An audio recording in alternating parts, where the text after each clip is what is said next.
হরে কৃষ্ণ কৃষ্ণ কৃষ্ণ হরে হরে, হরে রাম রাম রাম হরে হরে।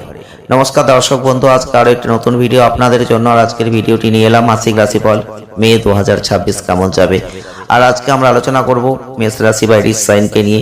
মেষ রাশি বা এরিস সাইনের জাতক বা জাতিকা যদি আপনি হয়ে থাকেন, তাহলে অবশ্যই আপনাদের কর্ম, অর্থ, প্রেম, স্বাস্থ্য, বৈবাহিক এবং পারিবারিক জীবনে কি ফল পাবেন তার বিস্তারিত আলোচনা কিন্তু আজকের ভিডিওই থাকবে। প্রথমেই বলবো 2026 সালের মে মাসটা আপনাদের ক্ষেত্রে যে গ্রহগত অবস্থান দেখা যাচ্ছে, সাধারণত মেষ রাশি বা এরিস সাইনের জন্য মিশ্র ফল কিন্তু আপনি পাবেন। মাসের শুরু থেকে 2026 সালের ঠিক 15 মে পর্যন্ত রবি আপনার প্রথম ঘরে অবস্থান করবে। প্রথম ঘরে রবির গোচর শুভ নয়, তবে পঞ্চম ভাবের অধিপতির উচ্চস্থ অবস্থান সন্তান, শিক্ষা সংক্রান্ত বিষয়ে কিন্তু অনেক ভালো ফল আপনি পেতে পারেন। সুতরাং এই সময়কালে রবি আপনাকে গড় ফল দেবে। একই সময়ে মঙ্গলের গোচর 11 মে পর্যন্ত আপনাদের দ্বাদশ ঘরে। এরপরে মঙ্গল আপনার প্রথম ঘরে চলে যাবে। মঙ্গলের এই দুটো গোচরই শুভ হবে না, কিন্তু নিজ রাশির প্রথম ঘরে থাকার কারণে 11 মে পরে ফল কিন্তু ভালো হবে। বুধের গোচর ঘরের থেকে ভালো হবে। একই সময়ে বৃহস্পতি, শুক্র আপনাকে মিশ্র ফল দেবে, যেখানে শনি দুর্বল থাকছে। রাহু গ্রহ থেকে শুভ ফল, কেতু গ্রহ থেকে অশুভ ফল পাওয়ার একটা সম্ভাবনা থাকছে। এই মে মাসটা আপনাদের ক্ষেত্রে বলবো বেশিরভাগ ক্ষেত্রেই মিশ্র ফল গ্রহগতরা দেবে। যারা কর্ম নিয়ে অনেক চিন্তিত, সেক্ষেত্রে বলবো কর্ম ঘরের অধিপতি শনি আপনার দ্বাদশ ঘরে অবস্থান করবে। 17 মে পর্যন্ত নিজের নক্ষত্রে থাকবে। অপরদিকে 17 মে পর শনি বুধের নক্ষত্রে চলে যাবে।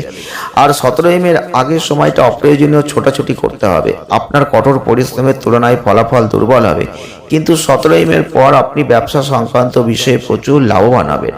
কাজের সূত্রে ভ্রমণ করবেন, সেখানে সফলতা লাভ করবেন। তবে ভ্রমণের সময় আপনাকে সতর্ক থাকতে হবে। এই সময়ে ব্যবসা করছেন, চাকরিজীবী আছেন, খুব ভালো ফল পাবেন। এক্ষেত্রে বলবো একটু বেশি পরিশ্রম করবেন, লক্ষ্য অর্জন করবেন। একই সময়ে ব্যবসা করছেন, লক্ষ্যে পৌঁছানোর জন্য খুব কঠোর পরিশ্রম চালিয়ে যান। দূরবর্তী স্থানের মানুষেরা তুলনামূলকভাবে ভালো মন্দ একটা ফল পাচ্ছেন। সামগ্রিকভাবে 2026 সালের মে মাস আপনাদের কর্মজীবনের জন্য একটা গড় ফল কিন্তু নিয়ে আসছে। যারা অর্থ নিয়ে ভাবছেন, আপনাদের আর্থিক জীবনের দিক থেকে দেখলে লাভ করার অধিপতি শনি আপনার দ্বাদশ ঘরে অবস্থান করবে। এটাকে অনুকূল পরিস্থিতি বলবো না, তবে লাভ করে অবস্থিত রাহু কিন্তু আপনাকে কোনো না কোনো দিক থেকে লাভবান করবে। সুতরাং লাভের দিক থেকে মে মাসটা মাঝারি ফল। আর সঞ্চয়ের কথা বলতে গেলে দ্বিতীয় ঘরের অধিপতি শুক্রের অবস্থান অনুসারে 14 মে পর্যন্ত এই সময়টা তুলনামূলকভাবে অনুকূল থাকছে। তারপরের সময়টা খারাপ। 2026 সালের মে মাসটা আপনাদের জন্য ধন সম্পদের গ্রহ বৃহস্পতির গোচর আর্থিক জীবনের জন্য স্বাভাবিক থাকছে। সুতরাং এভাবে বলা যায় যে এই মাসটা আপনাদের আর্থিক বিষয়ে মাঝারি ফল দেওয়ার ইন্ডিকেশন দিচ্ছে। তবে যারা বিদেশে আছেন, দূরবর্তী স্থানে আছেন, তাদের হঠাৎ করে অপ্রত্যাশিত অনেক সুযোগ সুবিধা কিন্তু আসতে পারে। মেষ রাশি বা এরিস সাইনের যারা জাতক বা জাতিকারা আছেন, স্বাস্থ্যের দিক থেকে আপনাদের মাসের শুরুতেই আপনাদের লগ্নপতি মঙ্গল দ্বাদশ ঘরে শনির সঙ্গে অবস্থান করবে। এই দুটো পরিস্থিতিতে ভালো ফল হবে না। তাই 11 মে পর্যন্ত আপনাকে আপনার স্বাস্থ্যের যত্ন নিতে হবে। 11 মের পরে মঙ্গল প্রথম ঘরে আসছে। যদিও প্রথম ঘরে মঙ্গলের গোচরকে শুভ বলবো না, তবুও কিন্তু নিজের রাশিতে থাকার কারণে মঙ্গল আপনাকে কোনো না কোনো ভাবে নেগেটিভ জায়গা থেকে বাঁচিয়ে দেবে। তা সত্ত্বেও 11 মে থেকে 15 মে পর্যন্ত এই 4টে দিন আপনাকে আপনার ক্রোধকে নিয়ন্ত্রণ করতে হবে।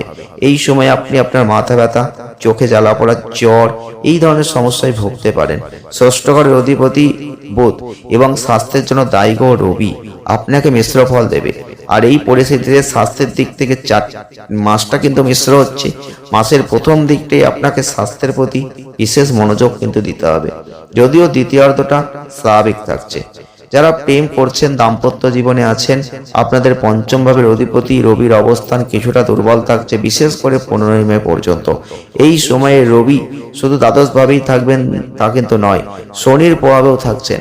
আর এই পরিস্থিতি প্রেমের সম্পর্ককে দুর্বল করে দেবে। মে মাসের দিকটা দেখতে গেলে 2026 সালের এই মে মাস কেতুর গোচর পুরো মাস ধরে পঞ্চম ভাবকে প্রভাবিত করছে। এই গ্রহের অবস্থান প্রেম জীবনের জন্য অনুকূল হবে না, তবে 15 মের পর পঞ্চম ভাবের অধিপতির অবস্থানের উন্নতি হবে। এই পরিস্থিতিতে এই সময়ে আপনি তুলনামূলকভাবে ভালো ফল পাবেন।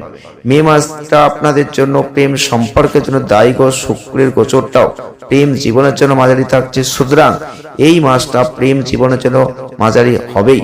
তবে মাসের প্রথম দিকটাই কোনো ধরনের ঝুঁকি নেবেন না। একই সাথে যারা দূরত্ব রাখছেন, সম্পর্কের দিক থেকে দূরত্বে আছেন, তারা বড় সমস্যার মধ্যে পড়বেন না। অন্যদিকে অন্যদের দেখা করার সুযোগটা একটু কমে যেতে পারে। তবে বাগদান থাকলে বিবাহ বিষয়ে এগিয়ে যাচ্ছেন, সেক্ষেত্রে এগোতে পারেন, একটু বুঝে শুনে এগোবেন। খুব ভালো না হলেও আপনি এগোতে পারেন। 15 মের পর সময়টা কিছুটা ভালো, আর এই মাসটা বিবাহিতদের জন্য স্বাভাবিক থাকছে। কোনো বড় সমস্যা হবে তা কিন্তু নয়। তো আপনাদের একটু চোখ কান খোলা রাখতে হবে। আপনাদের জীবনসঙ্গীর সাথে মাঝে মধ্যে তর্ক বিবাদটা আসতে পারে। কথাবার্তার দিকটা একটু ভেবেচিন্তে বলবেন, যথেষ্ট ভালো ফল কিন্তু পাবেন। পারিবারিক জীবনের কথা বলতে গেলে এই মাসে আপনাদের দ্বিতীয় ভাবের অধিপতি আপনাকে অনুকূল ফল দিতে পারে। বিশেষ করে 14 মে পর্যন্ত শুক্রের গোচর আপনাকে আপনার পারিবারিক জীবনের জন্য শুভ, কিন্তু এরপর ফল কিছুটা দুর্বল হয়ে যাবে। 2026 সালের মে মাসটা আপনাদের জন্য শনি দ্বিতীয়ভাবে তৃতীয় দৃষ্টি দেবে, যেটা একটা দুর্বল অবস্থান। আর এই পরিস্থিতিতে পরিবারের সদস্যদের সাথে কথা বলার সময় আপনাকে উপযুক্ত মিষ্টি কথা ব্যবহার করতে হবে।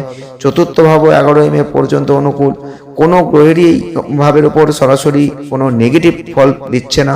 অতএব পারিবারিক জীবন সাধারণত ভালো থাকবে। 11 মের পরে মঙ্গল চতুর্থভাবে তার চতুর্থ দৃষ্টি দেবে। এই পরিস্থিতিতে পারিবারিক জীবনে কিছু সমস্যা আসতে পারে। সাধারণভাবে মাসটা পারিবারিক জীবনে একটা মিশ্র ফল অবশ্যই প্রদান করবে। প্রতিকার স্বরূপ পারলে মঙ্গলবার করে হনুমানজির পূজাটা করবেন। আর অবশ্যই বলবো শনিবার মন্দিরে যাবেন, বাদাম অর্পণ করবেন। ভালো ফল কিন্তু আপনি অবশ্যই লাভ করবেন। আজ এ পর্যন্তই, ভালো থাকবেন, ধন্যবাদ।